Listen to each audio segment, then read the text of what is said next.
Zubia Galizian bolondres bezala igarotzen ari diren euskaldunek egoera hau topatu dute. Toki ia paradisiakoak fuel olioz jantzita. Ogrobeko arroka hauetan ikusten duzue asko dagoela egiteko Galiziako beste hainbat txokoetan bezala. Hemen estatu osotik etorretako 100 pertsona daude uneetan lanean eta tartean Pasai Donibanetik etorretako Albaola elkarteko 40 pertsona.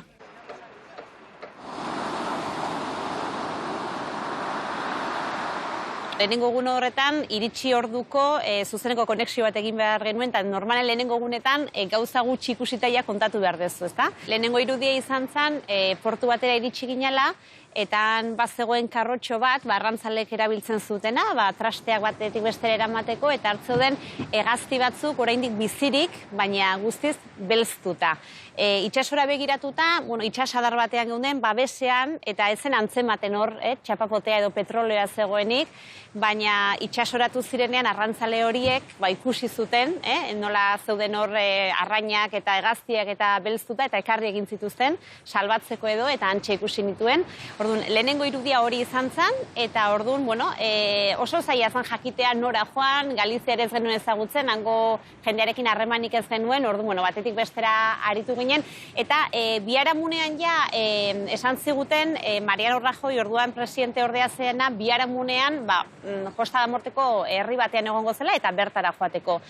Bertara joan ginen, eta antxe mantzuten albistea, ez da? Justu gaur egun albistegia, eguerdiko albistegia, baino minutu batzuk lehenago esan ziguten prestigio ontzia ondoratu egin zela. Eta han bertan, herri hortan bertan, ja, antxe pasealekutan eta ja ikusi genuen nola olatu beltzak ja iristen ziren, ez da? Horrek esan nahi du petrolontzia ondoratu baino lehen ere dagoeneko petrole asko isuri zela, baino hori eta gero, hondamendia ja izugarri izan zen. El delegado del gobierno, acompañado por Rajoy, trataba de animar a los voluntarios.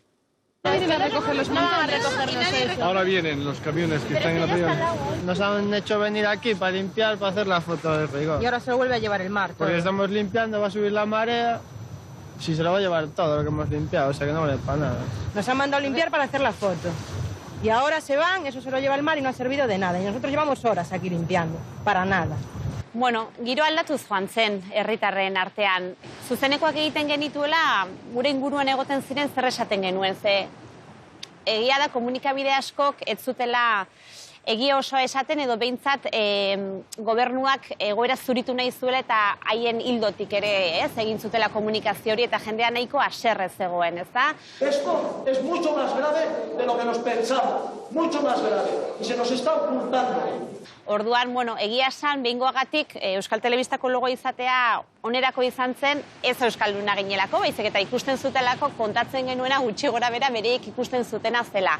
Orduan esaten ziguten, behin da berriro, mesedez kontatzeko egia, nahiko haserre zeuden komunikabideek ze informazio ematen zuten, ez da? Eta nahizagu telebista txiki bat izan eta Euskal Herri mailako izan, eskertzen zuten, gure begiekin ikusten genuena kontatzen genuelako edo bintzat saiatzen ginelako. Baina haserre, askotan gerturatzen ziren eta buiak hasten ziren, erabat haserre zeuden, egunero, egun gogor baten ostean etxera joan eta telebista pizten zutenean, errealidade guztia ez zutelako entzuten eta ikusten. Azken egunetan ez dira aurreko astetan bezain orbana handiak iristen, baina kontua da egunero orbana txikiak iristen direla Galiziako kostaldera. Orain ikusiko dugun moduan, egunero iristen dira fuel olio orbanak eta guztiz zikintzen dituzten berriro ere aurretik garbitu zituzen hondartzak. Hasiera-hasieratik esango nuke interesa handia egon zela euskal gizartearen partetik, zer gertatuko? Arrazoia nahiko, begibistakoa da, ez da? Gu ere itsasondoan bizi gara eta gure arrantzaleak eta gure familia asko eta asko itsasotik bizi dira eta ez gaude hain urruti, itsaso berdina partekatzen dugu, ez da?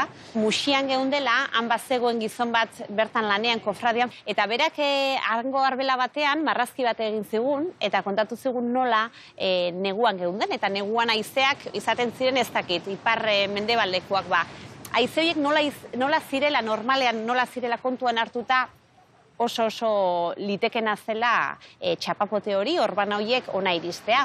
Eta, orain bezala garbi zeuden hondartza hauek belztea eta halaxe gertatu zen. Pertsonalki agian ikasi nuen amore ez dela eman behar, eta nik gauza batzuk ikusi nituen itxusi xamarrak, ez, adibidez, laguntzak iristen hasi zirenean, ez, arrantzale asko isildu egin ziren. Eta gero hauteskundeak izan ziren eta ez zen ezer aldatu. Alderdi berdinak irabazi zituen hauteskundeak maiatzeko 2003ko maiatzeko hauteskundeetan eta jendea isildu bezala erosi egin zuten. Jendea arrantzaleak erosi egin zituzten eta orduan ikusi nun pixka bat lotan zegoen gizarte bat bezala, ez? Sensazioa izan nuen galiziarrek bazekitela kondenatuta zeudela sufritzera, oraintxe ikusi berri dugu Terranoban zer gertatu den, eta beraiek askotan gertatu zaie hori, ez? Itxasoak asko eman die eta asko galdu dute. Eta orduan, sensazio izan zen, bueno, zerbait txarra gertatu zaigu berriro, baina laguntzak nola eman dizkiguten, igual isildu egingo gera, ez? Eta esan nuen, hori ez da ondo. Eta, ikasi nuen, gauzak ere salatu egin behar direla, eta ez garala isildu behar, naiz eta gure, isiltasuna erosi nahi duten, ez da?